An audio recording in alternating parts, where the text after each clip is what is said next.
De una u otra manera, hermanos, esto que voy a hablar hoy ya lo hemos hablado a lo largo de cada una de las predicaciones, porque la gracia de Dios es imposible separarla de absolutamente todos los temas de las Escrituras. Entonces ya hemos hecho referencia, no voy a hablar nada nuevo. De todas maneras, con un corazón muy receptivo, oigamos lo que el Señor nos quiere hablar. Primeramente vamos a Éxodo 3, versículo 21. Bueno, empiezo advirtiendo lo siguiente, hermanos. La gracia es algo que tiene varias definiciones, manifestaciones, reflejos. Y eso que vamos a leer aquí es un ejemplo de eso. 3:21 dice: daré gracia a este pueblo ante los ojos de los egipcios. Una de las definiciones básicas de gracia es belleza, favor. Entonces, en este caso, por ejemplo, cuando el Señor llama a Moisés, Él le advierte de antemano qué es lo que va a ocurrir. El Señor le está diciendo a Moisés: voy a tener que libertar a mi pueblo con mano dura.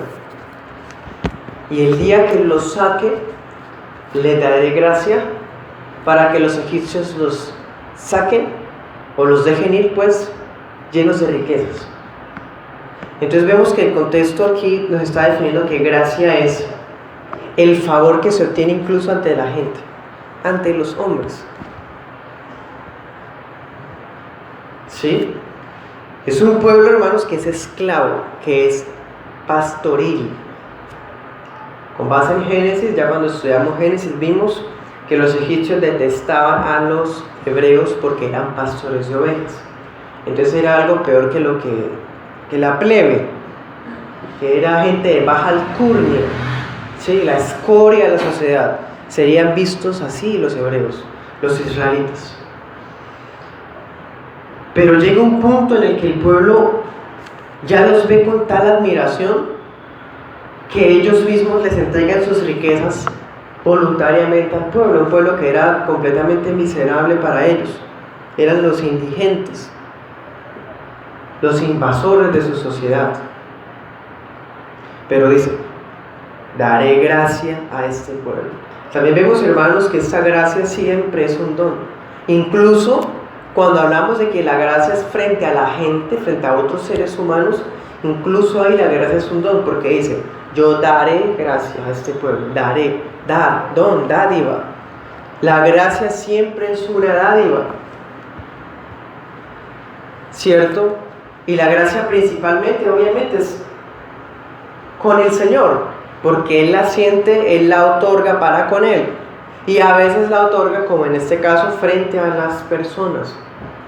En este caso, hermanos, vemos que pasaron 400 años donde el pueblo nunca tuvo gracia ante los ojos de los egipcios. Pero 430 años después, hayan gracia ante los ojos. Como una manera de decir: por favor, váyanse.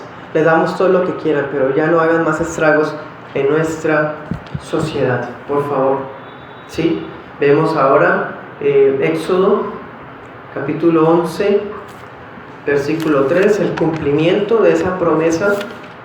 Dice: el Señor hizo que el pueblo se ganara el favor. Dice la Reina Valera 60, le dio gracia al pueblo delante de los egipcios. Además, el mismo Moisés era muy estimado en Egipto, en todo el país, tanto a los ojos de los siervos de Faraón como a los ojos del pueblo. Entonces, miren, la gracia prometida fue hecha realidad en Éxodo capítulo 11, frente a la gente. ¿Y qué más dice? Jehová dio. ¿Ven?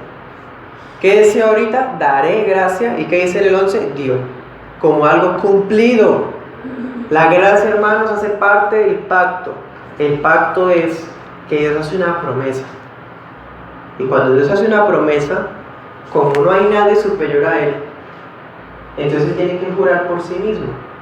Él juró por sí mismo, hermanos, que daría la tierra prometida a Abraham, que multiplicaría su descendencia, que bendeciría a su simiente y a todas las naciones a través de ella. Todas esas promesas están basadas en la gracia. Bueno, miremos cómo la gracia es para el pueblo, pero también se extiende a Moisés. Dice, Moisés era tenido en gran estima. Eso es otro sinónimo. Otra definición de gracia, estima. ¿Sí? Ya la gente veía con temor, con respeto a Moisés. Eso es gracia. Más del cumplimiento de esa promesa en Éxodo 12:36 dice nuevamente: Jehová dio gracia al pueblo delante de los egipcios y les dieron cuanto pedían. Miremos cómo cada uno de los capítulos que estamos referenciando es más profunda la gracia. Primero, la gracia es una promesa. Segundo, la gracia empieza a hacerse realidad como una promesa cumplida frente a la gente incluso que no es de Dios, que no hace parte del pueblo de Dios, que son los egipcios. Y aquí como tercero, ¿qué vemos? Que la gracia, hermanos, no tiene límites, de tal manera que el pueblo no solamente le entrega a los israelitas, los egipcios no solamente le entregan a los israelitas lo que ellos tengan de valor. ¿Qué le damos a esta gente para que se largue ya de aquí? Para que ya no nos haga más daño, para que el Dios de ellos nos reciba nuestra ofrenda y se calme. Démosle todo esto. Entonces, los egipcios entregaban todo lo que tenían de valor, los israelitas lo recibían. Pero ¿qué más hicieron? Pidieron más cosas de las que estaban recibiendo. Y la gracia es tal, hermanos, ilimitada, que los egipcios dijeron: ¿quiere tal cosa? Si yo tengo eso, le busco y le entrego, tome. Esa es la gracia, hermanos. La gracia es irresistible. Y fíjese que aquí estamos hablando de una gracia común. Una gracia común. Porque el hecho de que los egipcios hubieran dado lo que tenían y luego hubieran dado lo que le pedían, no significaba que los egipcios eran salvos por eso. Significaba que la gracia prometida a los israelitas se hizo realidad en los egipcios. ¿Eso qué es? Gracia común. Recordemos, hermanos, y aprendamos que existe una gracia que es especial. ¿Cuál es la gracia especial? La que Dios prometió a Abraham y que se cumple en Cristo. Esa promesa, esa gracia especial es la que brinda salvación. En cambio, la gracia común es aquella que se extiende a las criaturas, a los seres humanos que están hechos a imagen y semejanza del Señor, sin que por eso sean salvos. Entonces vemos, hermanos, que los egipcios participan de esa gracia común. ¿Recibiría Dios como grato esa ofrenda, hermanos, de los egipcios? Probablemente, hermanos. ¿Por qué sabemos eso? ¿Cómo construyeron el tabernáculo?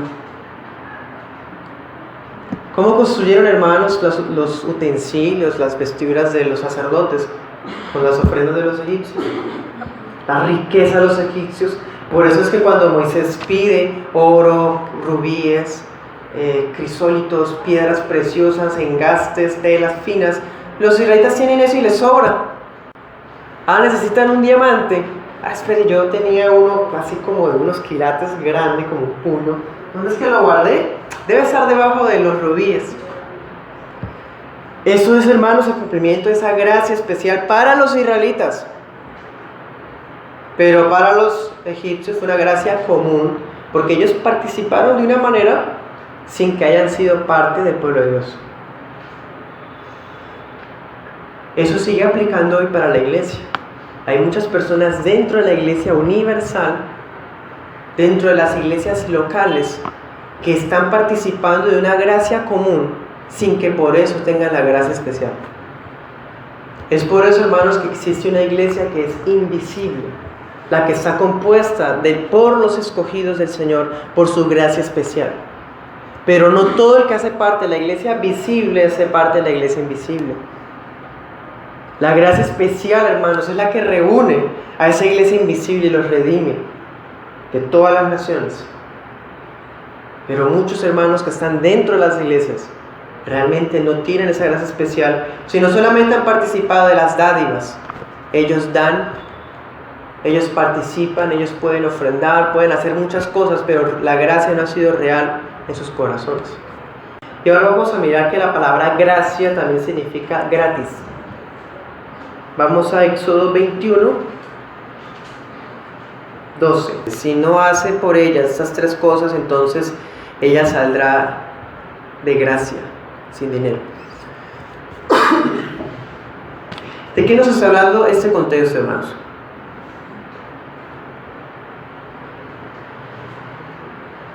Nos está hablando de una esclava. Una persona, un padre de familia, resulta que vende a su hija como esclava. ¿Sí? Eso, hermanos, es muy extraño para nosotros, bastante inhumano, indigno. Pero pues en ese contexto era una manera de pagar deudas o de establecer alianzas políticas. En este caso parece ser que era una situación económica muy difícil.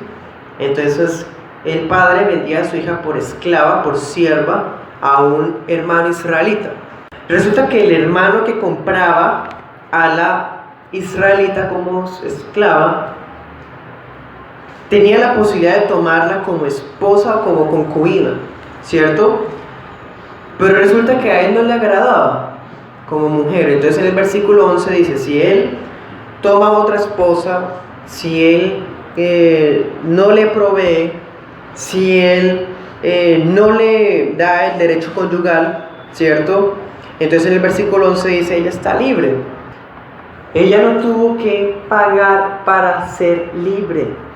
Los esclavos tendrían que pagar, hermanos, su libertad. O si no, esperar hasta el jubileo. Ella quedaba libre y dejaba de ser esclava. Era, hermanos, una garantía muy sin precedentes en este tiempo. La esclavitud en este tiempo, siglo XV a.C., era terrible, inhumana. Era algo, hermanos, degradante. Y el hecho de que el Señor ofrezca garantías como que cuando ella vea que no se le cumplen sus derechos, puede salir libre, eso es una garantía tremenda, hermanos. Un egipcio, un babilonio, leía estas leyes y quedaba, pero como que, uy, esto es demasiado. Porque los esclavos eran cosas, no personas. Aquí se le da, hermanos, esa dignidad a esta mujer que era vendida como esclava. En las Escrituras, el ser humano no es el que acepta a Cristo. Eso solamente pasa en el imaginario arminiano. Pero en las Escrituras eso no existe. El ser humano no acepta a Dios, hermanos, es ridículo. Dios halló gracia a mis ojos. ¡Wow! No, hermanos, somos nosotros los que hallamos gracia del Señor. Porque la gracia le pertenece a Él, no a nosotros. La placa que decía Santidad a Jehová, que debía usar el sumo sacerdote, estaría sobre la frente de Aarón, y Aarón quitará la iniquidad de las cosas sagradas que los hijos de Israel consagran en todas sus ofrendas. La lámina estará siempre sobre su frente para que sean aceptas delante del Señor, para que obtengan gracia delante de Jehová. ¿Qué significa esto? El sacerdote Aarón tenía unas vestiduras especiales. Aquí tenía una placa dorada, de oro puro, que decía Santidad a Yahweh. Tenía las campanitas, ¿se acuerdan? Tenía los flecos, los bordes azules, el efod, bueno, las vestiduras del sumo sacerdote. Cuando Aarón entrara al lugar santísimo, no solamente tenía que estar moviendo las campanitas para mostrar que seguía vivo, sino que tenía que tener la placa en la frente. La placa que decía Santidad Jehová. Porque el hecho de que él entrara ahí, con esa placa estaba diciendo que cada uno de los rituales que él estaba cumpliendo, lo estaba haciendo al pie de la letra como Dios había ordenado. Esa era la santidad de Jehová. Entonces, si Aarón hacía las cosas conforme Levítico, conforme Éxodo le decían, ¿qué pasaba? El Señor aceptaba la ofrenda. Y uno de los requisitos para que el Señor aceptara la ofrenda de mano de él era que tuviera esa placa. Porque el Señor recibe, hermanos, ofrendas santas. Por eso dice, para que obtengan gracia delante de Jehová. Aquí suena como extraño. Pareciera que estuviera diciendo que la gracia se obtiene. Que hubiera alguna manera de uno ganarse la gracia. Como que entonces yo logro hacer el sacrificio o me pongo la placa y entonces hallé la gracia la puedo tener. Hermanos, ese imaginario sería contradictorio con todo lo que hemos visto. El Señor la acepta porque se cumplió los lineamientos que Él dijo que debía cumplir.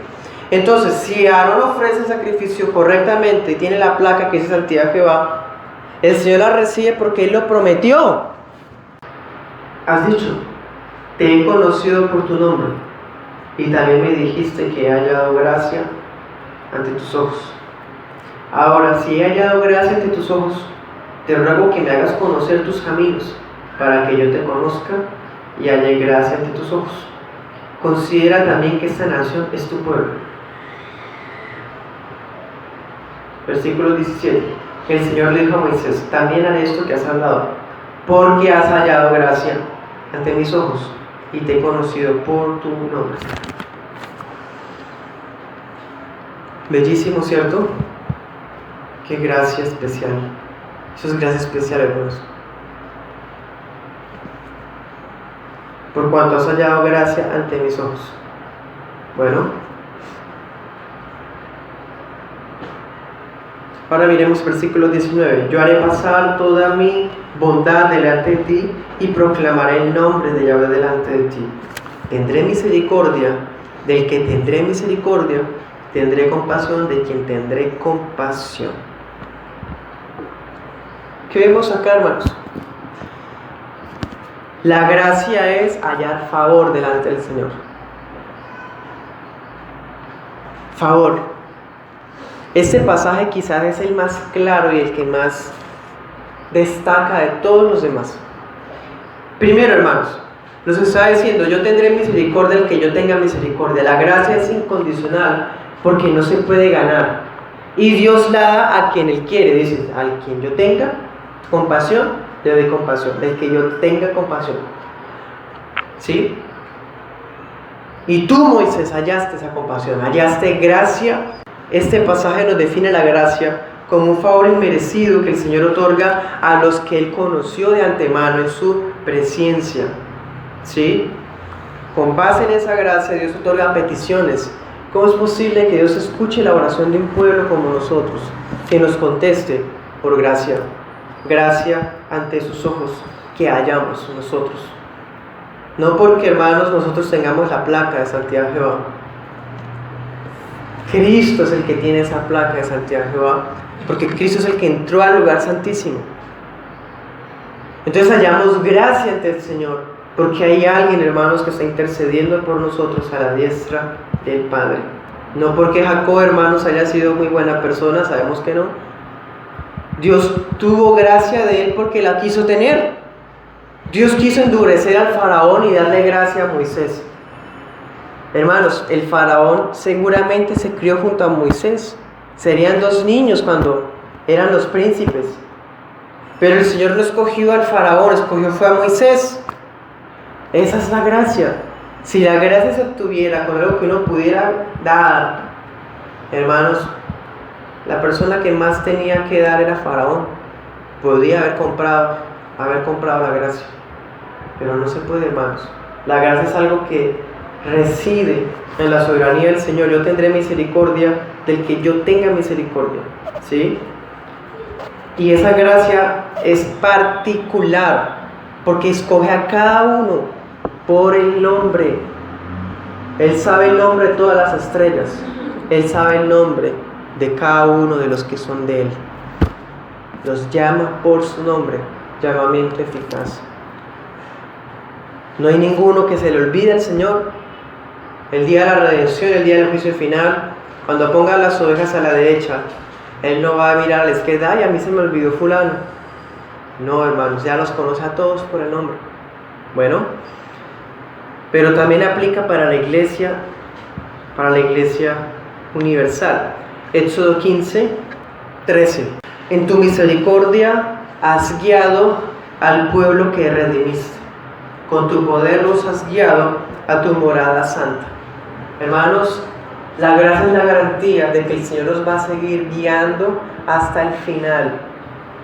Resulta que nosotros tenemos un GPS, una brújula, vamos en pleno océano, a la mitad del océano, pero hay una tormenta tremenda. ¿Qué nos garantiza de que llegaremos al puerto seguro?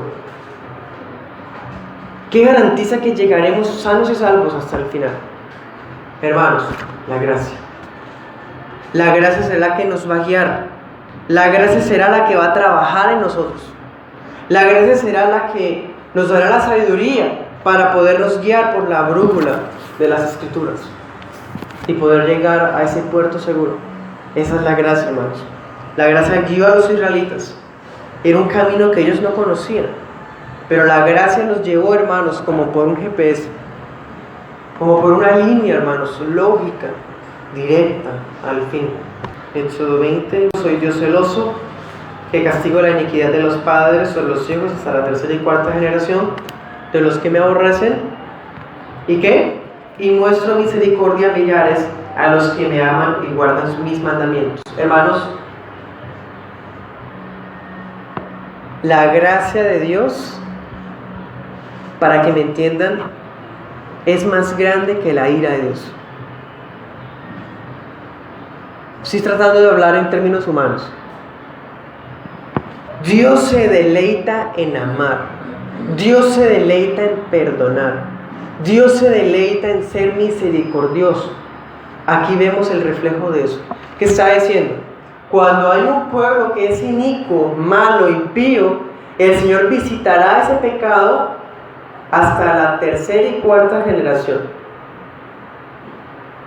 Visitará significa que vigilará de que el pecado haya sido ya expiado. La persona no cree en Cristo, entonces no ha sido expiado. El Señor visitará la maldad de esa persona, incluyendo a sus hijos. ¿Por qué? Porque sus hijos van a continuar pecando en lo mismo y van a ser cada día peores o iguales.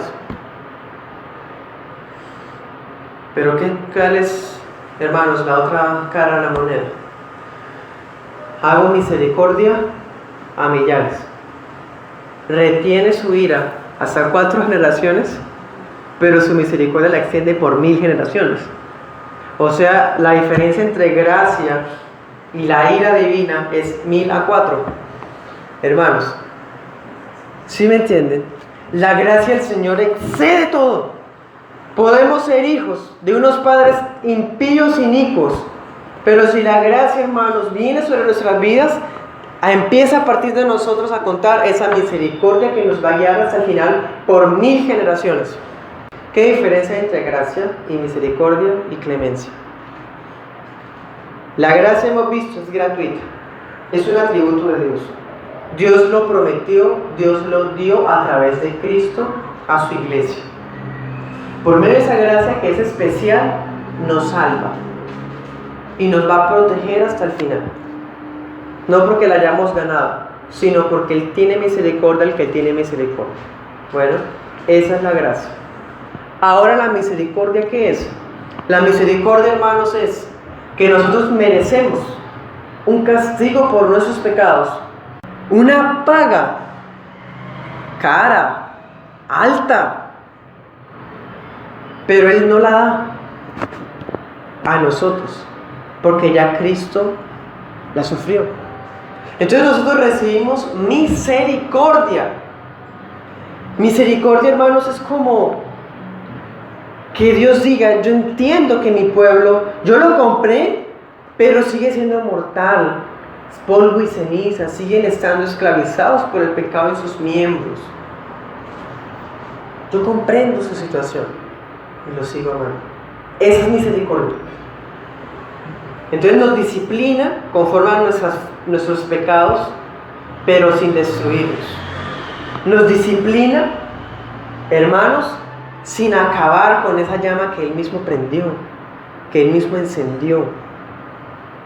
Y la clemencia, hermanos, es que Dios es justo y tiene toda la razón para que su ira se encienda contra nosotros cuando pecamos. Pero cuando está ejerciendo el juicio contra nosotros, dice: y ya no más, ya no quiero hacer más. Siente ternura en el corazón y dice: ya me abstengo, ya no quiero disciplinar más. Retira su mano. Esa es clemencia. Y pasando Yahvé por delante de Moisés, proclamó: Yahvé, Yahvé, fuerte, misericordioso y piadoso, tardo para la ira, grande en misericordia y verdad, que guarda misericordia a millares, que perdona la iniquidad la rebelión y el pecado. Bien, ahí está la misericordia, Él perdona. La misericordia perdona. De ningún modo tendrá por inocente al malvado. Cuando entre el pueblo de Dios hay alguien que peca, hermanos, el Señor va a disciplinar fuertemente. Pero si es hijo, hermanos, el Señor va a abstenerse ya. No va a tenerlo por inocente, pero va a detener en un momento su mano, con su gracia. Dice, visita la iniquidad de los padres sobre los hijos y sobre los hijos de los hijos hasta la tercera y cuarta generación. Este versículo, hermanos, brilla en toda la Biblia, porque Dios está hablando de sí mismo. ¿Quién es Él? ¿Cómo es Él? ¿Qué es Él? Ahí está. Es Dios fuerte, misericordioso y piadoso. Otra versión dice y clemente. ¿Cómo nos atrevimos nosotros a pensar alguna vez que Éxodo era un libro de un Dios de ira? Vemos, hermanos, la gracia multiplicada por 1000. Vemos la gracia y la bondad de Dios multiplicada por 1000 en nuestras vidas, en nuestras familias, en nuestras iglesias, en nuestra nación, multiplicada por 1000. Él bien podría, hermanos, porque es justo, castigar eternamente nuestro pecado. Y en el infierno la justicia de Dios es alabada, es exaltada, porque está mostrando que es un Dios que no tiene por inocente al culpable, que es fuerte, misericordioso, que visitó la maldad. Eso se hace realidad en el infierno. Pero para Dios es motivo de más gloria, para Él, para sí mismo, el que salve a alguien que merecía el infierno, que lanzarlo al mismo infierno. ¿Sí me entienden? Para Dios es de más gloria, porque requiere sabiduría de Dios, requiere una redención divina que valió la sangre del Hijo de Dios. Salvar a un alma.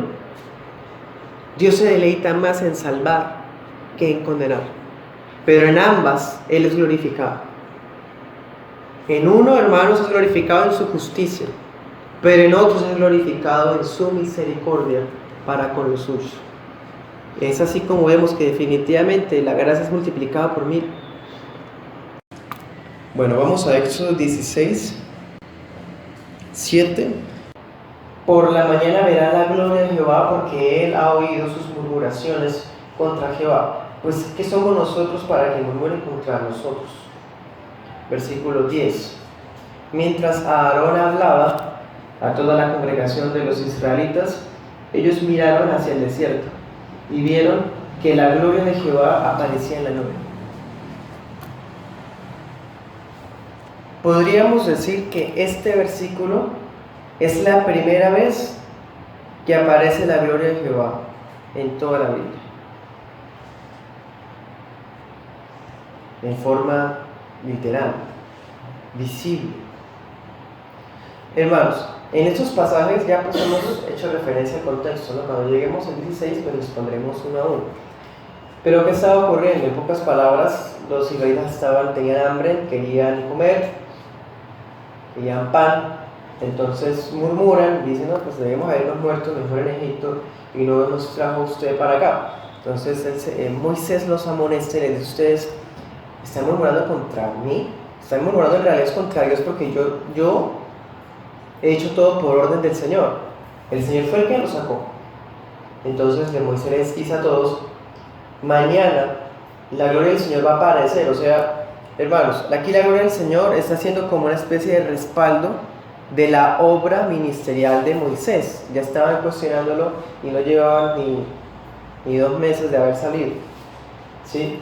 Versículo 10. Efectivamente, al otro día, Aarón está hablándole a la gente, ¿sí? Y cuando voltean a mirar hacia el horizonte, en el desierto hay como una nube, pero esa nube es distinta, esa nube no es normal. La gente se percata que esa nube es la gloria del Señor. ¿Sí? Entonces la gloria de Yahvé aparece en Éxodo más que todo para referirse a la presencia personal del Señor. Eso también ya lo hemos dicho antes, ¿sí? Es como una señal de 2 cosas. Primero, juicio. En este momento, porque viene Dios en su gloria al pueblo, para disciplinarlos, para mostrarles que están actuando mal, para mostrarles que están cuestionando a Moisés y a Aarón injustamente. Entonces el Señor se presenta en su gloria como manera de disciplina contra los israelitas, bueno, debido a la murmuración. Éxodo 24, 16. La gloria de Jehová reposó sobre el monte Sinaí, la nube lo cubrió por 6 días, y al séptimo día llamó a Moisés de en medio de la nube. ¿Cómo era esa gloria de Jehová? Dice, la apariencia de la gloria de Jehová era a los ojos de los israelitas como fuego abrasador en la cumbre del monte. Entonces, la gloria del Señor es vista como fuego. Hebreos dice, nuestro Dios es fuego consumidor. Entonces era como ver una bola de fuego, por así decirlo, porque dice a los ojos, o sea, era como una manera de describirlo humanamente. Era como un fuego que se veía allá, y luego ese fuego se puso sobre el monte Sinaí y una nube lo cubre. Esa es la gloria de Jehová. Pero es que de una u otra manera Dios está presente en todos lados, ¿cierto? Porque Él es omnipresente. Pero cuando decimos la gloria de Jehová, estamos diciendo que ahí es como una presencia más especial, casi palpable, casi que se puede sentir. Bueno, 33:18, pasaje que también ya hemos mirado. Moisés le pide, yo quiero ver tu gloria. Moisés ya no la había visto. Sí, hermano, ya la ha visto el día del desierto, que se posó allá, la vio en el monte Sinaí, cuando subió, que estuvo postrado, recibió desde los ángeles la ley, ¿cierto? Pero en el 33:18 Moisés sigue y dice, te ruego que me muestres tu gloria. Es una petición bastante íntima y muy, no sé qué palabra usar, hermanos, es maravillosa esa petición. 22. Cuando pase mi gloria, yo te pondré en una hendidura de la peña y te cubriré con mi mano hasta que haya pasado. Esta gloria sería distinta, sería más cercana. Por ejemplo, ahorita como era un fuego abrasador. ¿Cómo la describe Ezequiel? Como una bóveda sostenida por los querubines, ¿sí? Pero Moisés quería ver, no eso, él quería ver lo que hay dentro de eso, al Señor mismo. Por eso dice, te ruego que demuestres tu gloria, quiero verte a ti. El Señor, hermanos, le concede la petición y viene Cristo en su deidad cerca a Moisés, y Moisés alcanza a ver la espalda de Dios, ¿sí? Ya no hay una nube, ya no ve fuego, ves la espalda, hermanos, de Cristo. Bueno, entonces vemos, la mayoría de las veces la presencia de Dios es sinónimo de juicio, como en el caso del 16. Otras ocasiones es sinónimo de una relación muy íntima, como el 33, ¿cierto? De comunión, nosotros con Dios y viceversa, especialmente con nosotros, ¿no? Pero también la gloria del Señor es símbolo de santidad. Éxodo 29, 43. Dice, en el tabernáculo me reuniré con los israelitas y el lugar será santificado con mi gloria. La gloria del Señor santifica cualquier lugar donde ella esté. ¿Qué hacía especial el tabernáculo? Eso también ya lo hemos hablado. El tabernáculo no lo hacía especial que lo hayan construido hombres que tenían una porción del Espíritu Santo, ¿se acuerdan? El tabernáculo no lo hace especial que Moisés haya dado las medidas. El tabernáculo lo hace especial es la gloria del Señor que fue hasta allí.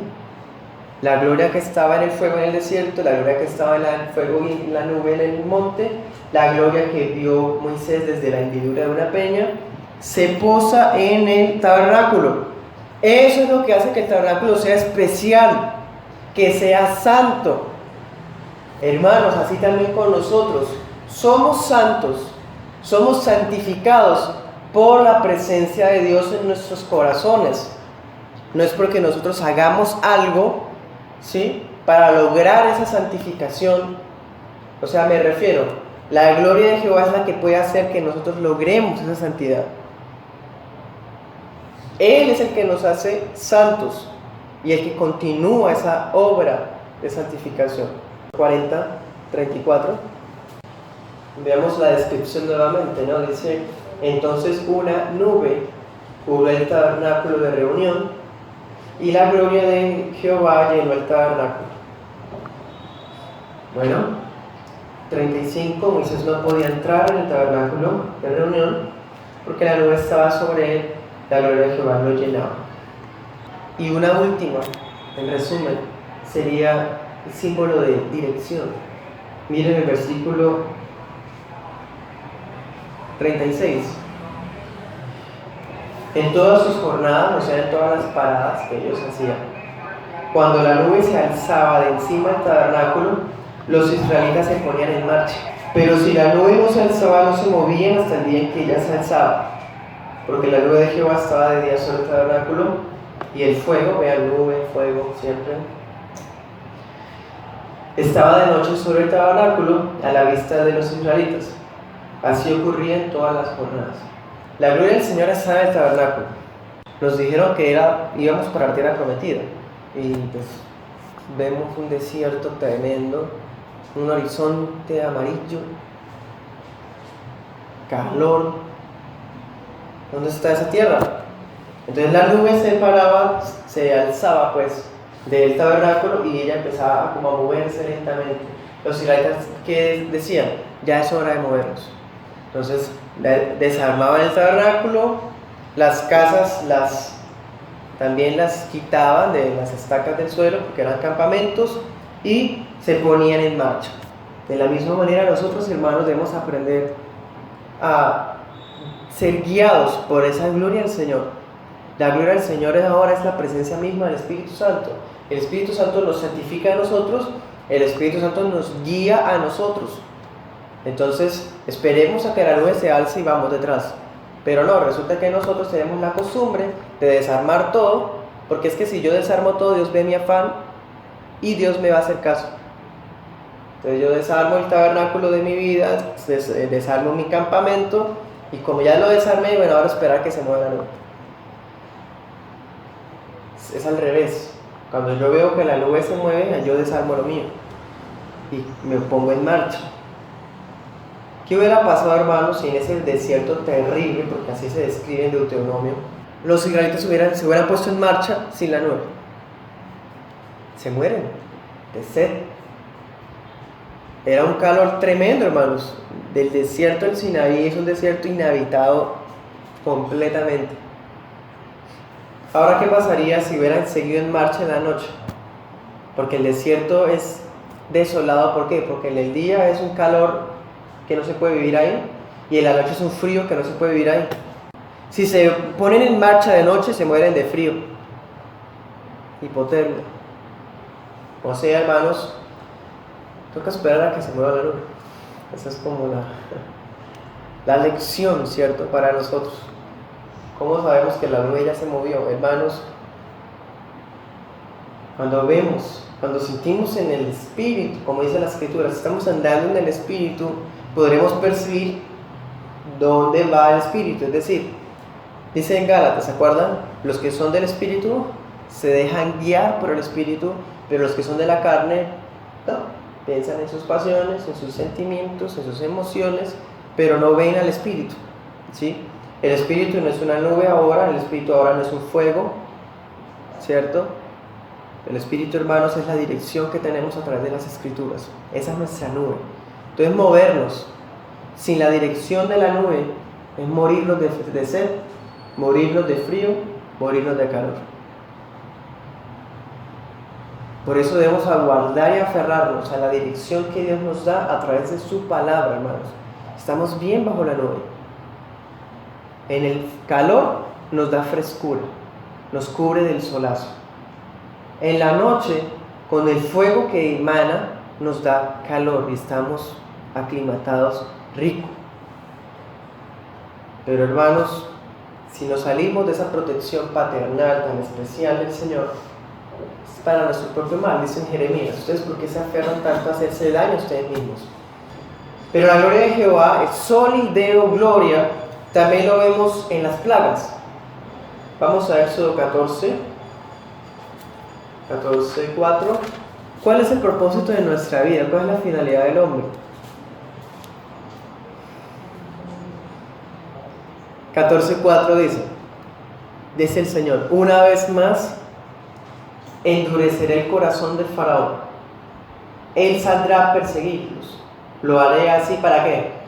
Para glorificarme, para manifestar mi gloria por medio de él y de todos sus ejércitos. Los egipcios sabrán que yo soy el Señor. Faraón no los va a dejar ir, pero sepa cuál es la raíz.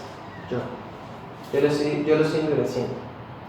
Estoy haciendo que se niegue para destruir todo aquello en lo que él confía, para destruir todo aquello en lo que él depende, para destruir su arrogancia, para destruirle a sus ídolos. Yo endureceré. ¿Para qué? Para yo ser glorificado. ¿Sí?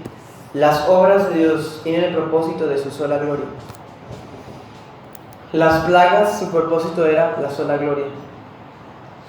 Cuando Dios se glorifica, en la gloria de Dios hay muchos beneficios. Si Dios es glorificado, los demonios son derrotados, por ejemplo. Todos los demonios egipcios humillados, avergonzados, ridiculizados. Al glorificarse el Señor, el enemigo es derrotado. Cuando el Señor se glorifica, nuestro orgullo es aplastado. Cuando se glorifica el Señor, hermanos, ¿qué más decía? Dice, sabrán que yo soy el Señor. Es una lección directa contra la humanidad que no conoce al Señor. Versículo 17. Yo endureceré el corazón de los egipcios, se lanzarán contra los israelitas.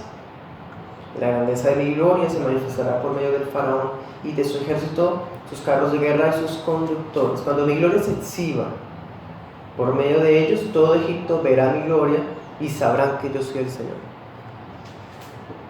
Entonces fíjense, dice, Egipto verá mi gloria. Dios le había dicho a Moisés, tú verás mi gloria. Miren la diferencia. El uno le dice, te dejaré ver mi gloria, pero íntimo, una comunión de pacto personal, una relación de comunión especial. Y a los otros les dice, verán mi gloria, pero ¿para qué? Para ser, hermanos, casi destruidos completamente. Con Moisés es como una apariencia, ¿cierto? Una espalda, eso es como si fuera un hombre, pero no es un hombre, ya sabemos. En los israelitas vieron una nube, fuego, pero ¿qué vio Faraón? Faraón vio fuego, vio nube, vio espalda. Faraón vio peste, muerte, en fin. Esa era la gloria de Dios ante los ojos del Faraón. ¿Sí? Entonces, a través de las plagas, los paganos y los mismos israelitas también reconocerían el poder de Dios y alabarían su nombre. Miremos esa situación, 5:9. Le dice el Señor a Moisés y a Aarón que vayan ante el faraón, ¿se acuerdan? Les comuniquen las palabras a este hombre para que dejen salir al pueblo y que adore a Dios en el desierto. Dios le dice, pero ojo, él no te va a escuchar, yo lo voy a endurecer para mostrar mis juicios contra los dioses. Luego en el último nos dice que era para glorificarse él a través de eso. Pero aquí en 5:9, hermanos, ellos cumplen la misión, van y se entrevistan con Faraón, ¿sí? Y la respuesta de Faraón es esta: que se les aumente el trabajo a los israelitas para que estén ocupados y no atiendan a palabras de mentira. Que era mentira que Dios los iba a sacar de Egipto, que eran charlatanes, que era una estafa, que era un engaño las palabras de Moisés. Ahí vemos cómo la palabra y la gloria se empiezan a juntar. La gloria del Señor se nos deja ver a nosotros hoy a través de su palabra. Este cuestionamiento que está haciendo Faraón, ¿a qué les recuerda? ¿No les recuerda algo? A una escena en Génesis. La serpiente le dice a Eva, no moriréis. Mentira, es mentira. Faraón, hermanos, ha blasfemado. No solo cuestiona, sino niega la veracidad de la palabra. Ese es el colmo del pecador. El colmo, hermanos, y el colmo de un impío, de un inconverso, de un falso hermano, es que no solamente cuestiona la palabra, lo cual podría ser resuelto si tiene un corazón sincero, porque ¿quién no tiene preguntas? Todos tenemos preguntas, pero si mi pregunta es capciosa, es negar, es para cuestionar en forma blasfema, ya eso es distinto. Entonces no solamente cuestiona, sino que niega. No, eso no es cierto. Mentira.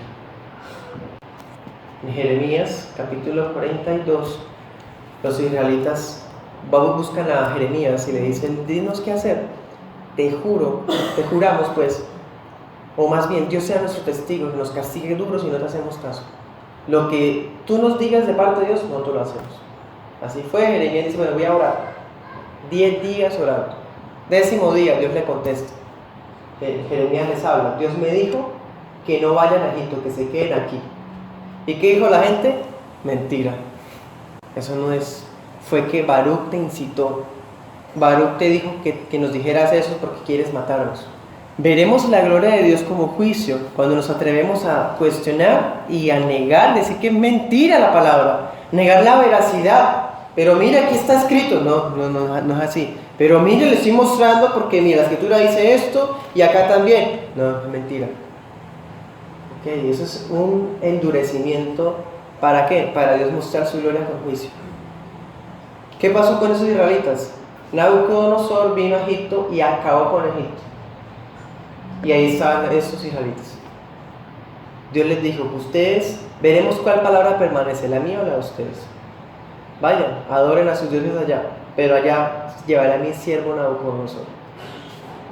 Así fue, hermanos.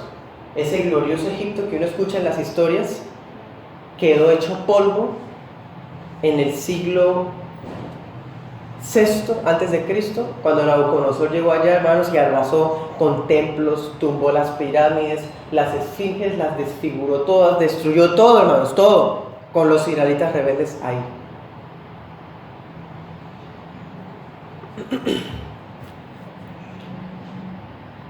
Pero fíjense, no solamente Faraón niega la veracidad de la palabra, los egipcios tampoco creen. 9:21. Le dice Moisés a Faraón: va a caer granizo. Te aconsejo que escondas a tus criados, tu ganado, porque va a ser grande y lo que esté por fuera muere. Faraón: mentira. Todo lo que ha visto todavía dice que es mentira. Y miren esto, versículo 20. Dice: de los siervos del Faraón, el que tuvo temor ¿de qué? De la palabra de Jehová, recogió a sus criados y a su ganado en la casa. Pero el que no puso en su corazón la palabra de Jehová, dejó a sus criados y su ganado en el campo. Ya habían algunos egipcios que ya habían visto suficiente. Ya habían perdido muchas cosas. Sí, es verdad, eso es cierto. ¿Me dijo eso? ¿En serio dijo eso? No, hagámosle caso. Ven, escondo mis vaquitas, mis animales, porque ya lo he perdido todo, me queda solo eso. Todos los criados vengan a la casa, pero hubo gente que no. Miremos, ¿no? Esto. Los que temieron la palabra, obedecieron. Los que no temen la palabra, miren el paralelo, quiero que noten esa expresión tan bonita. Ahorita decía: los que temieron, hicieron caso. Y en el otro versículo que dice: los que no pusieron en el corazón la palabra. O sea, tenerle al Señor es poner su palabra en el corazón. ¿Ven ese paralelo tan especial? Entonces, cuando no se pone la palabra en el corazón, ¿qué? No importa, eso no pasa nada. Mentira. Porque la palabra no está en el corazón. Entonces vemos, no solo el rey era obstinado, sino el pueblo egipcio también, por lo menos la gran mayoría. Porque ¿qué decían? Que ya había unos que ya estaban teniendo miedo del Señor. Pero otros no, que mentira. Bueno. ¿Se acuerdan, hermanos? En algún texto les dice que algunas personas de los egipcios se unieron a los israelitas y salieron con los israelitas ese día extranjeros, egipcios, de otras naciones. Estos que temieron la palabra del Señor seguramente estarían ahí. Muy seguramente serían ellos. Bueno, miremos 15:2.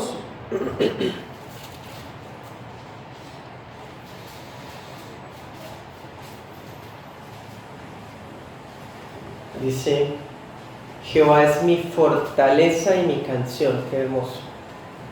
Ha sido mi salvación. Este es mi Dios, a quien yo alabaré. Para los egipcios la gloria de Dios se convirtió en plagas porque ellos negaron la veracidad de la palabra. Para los que creyeron la palabra fue un motivo de temor y también fue un motivo de alabanza. Solideo gloria es real en la vida de una persona por sola escritura. Por medio de la palabra yo puedo alabar al Señor, glorificarlo como Él se merece. Si yo no conozco al Señor por medio de la palabra, ¿mi gloria qué es? Sin escritura, sin revelación de Dios especial para nosotros, no hay gloria, ni dirección, lo que vimos ahorita, ni guía, ni santificación, no hay nada. Van juntas, hermanos. ¿Cómo hacían los israelitas para conocer al Señor si no había palabra escrita?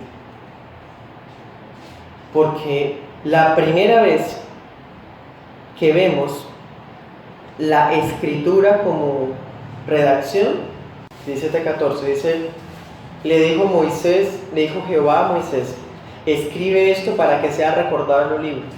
Ahí, esa es la primera vez, Éxodo 17, versículo 14. 17:14, escribe esto para que lo recuerden.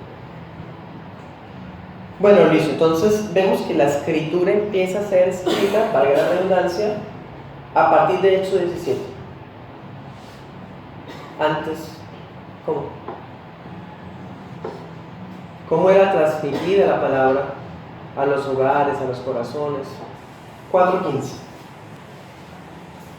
Tú, Moisés, le hablarás a Aarón y pondrás en su boca las palabras, y estarán en tu boca y en la de él, y les enseñaré lo que han de hacer. Miremos versículo 28. Entonces Moisés le contó a Aarón todas las palabras que Jehová le enviaba y todas las señales que le había dado. La única manera de que la palabra fuera transmitida, la revelación especial de Dios, era a través de hablar, oralmente. Es decir, Abraham le enseñó a Isaac en sus devocionales familiares, contándole sus experiencias teocéntricas, no diciendo, mira, dijo, yo salí pobre allá y ahora soy rico. No, él decía, Dios me habló y me dijo, yo sal de tu tierra, tu parentela, me dijo esto, y yo ese día bajé, me demoré tanto tiempo, íbamos con tu mamá y resulta que tal. De esa manera empezó a ser transmitida desde los días de Adán. Que la palabra no había sido dada por escrito. Bueno, y así fue como Aarón conoció la voluntad de Dios. Moisés le contó. Entonces era transmitida generacionalmente de forma oral. Bueno, y así lo vemos también en 19:6 al 7. Vemos en el 19:6 al 7 que Moisés le empieza a hablar a la gente, le empieza a exponer la palabra. Vemos también en Éxodo 24:3 que empieza también a enseñarle a la gente en público.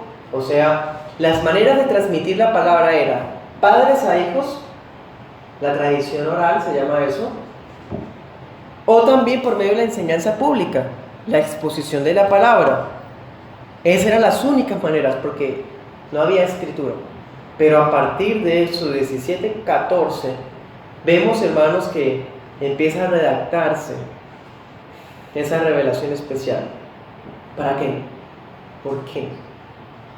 Volvamos al 17:14. ¿Cuál es el propósito principal de la escritura?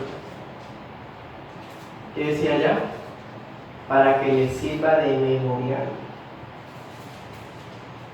Resulta, hermanos, que Amalek ataca por sorpresa a los israelitas. Dios dice, yo les juro que voy a destruir a esas personas porque no tuvieron misericordia de ustedes, sino en vez de recibirlos, quisieron atacarlos por sorpresa de una manera traicionera, y les juro que yo me vengaré de ellos. Escríbelo y dáselo a Josué. ¿Sí? O sea, era una manera de dejar por escrito, ya hasta tenemos esa expresión, de dejar por escrito lo que Dios hizo, dejarlo por escrito lo que Dios dijo que iba a hacer, para que cuando ocurriera la gente viera lo que escrito estaba. ¿Sí? La voluntad de Dios empezó a redactarse como un memorial. Un recordatorio, hermanos, porque si los israelitas acababan de salir de Egipto, habían pasado menos de 2 meses y ya estaban murmurando, negándose, siendo rebeldes, pues bastaba que fueran las escrituras, al libro de Éxodo, y recordaban las plagas que habían visto hacía apenas 2 meses. Habían visto, hermanos, ¿se acuerdan que los egipcios tenían oscuridad y ellos tenían luz? Ellos desde la casa podían ver una nube negra ya tapando Egipto. Ellos vieron eso. Pero 2 meses después están rebeldes, murmuradores. Entonces, vean, hermanos, que más importante que tener alguna señal externa para recordar es por la palabra. Entonces, no solamente recordaría a los israelitas lo que Dios hizo, sino también les serviría para enseñar a los hijos. Pensemos, pasaron 500 años, han pasado 6 generaciones mínimo. ¿Cómo sabe la 6ª generación lo que pasó hace 500 años? Escritura.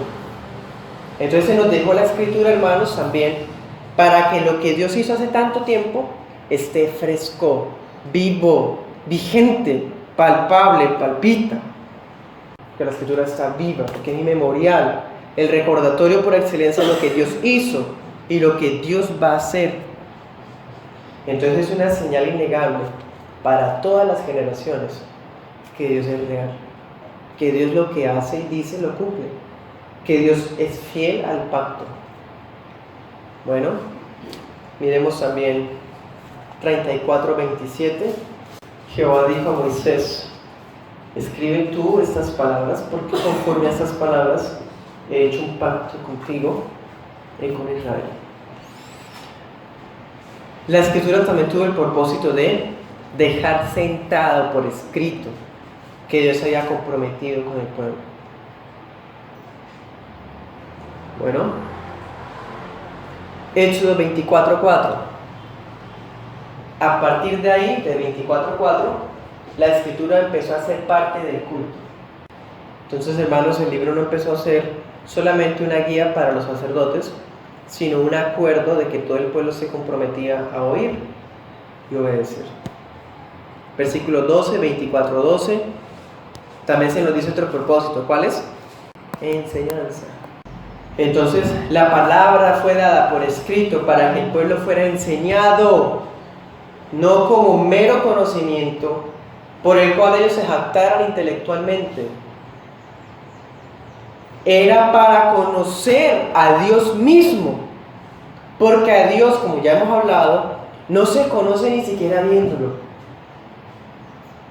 Vieron la nube, las plagas, los milagros, las señales, los prodigios, se movieron en el desierto. Los milagros, las bendiciones nos salvan. ¿Qué Dios hizo? ¿Qué Dios habló? ¿Qué Dios piensa? ¿Cómo es su carácter? ¿Cómo son sus atributos? ¿Quién es Él? ¿Cómo es Él? ¿Por qué? ¿Quién? ¿Cómo? ¿Cuándo? ¿Por qué? ¿Dónde? ¿Cómo sé todo eso? Escritura. Entonces la palabra fue dada para enseñar al pueblo quién es Dios, cómo es Dios, qué ama, qué no le gusta, conocerlo a Él como Él es.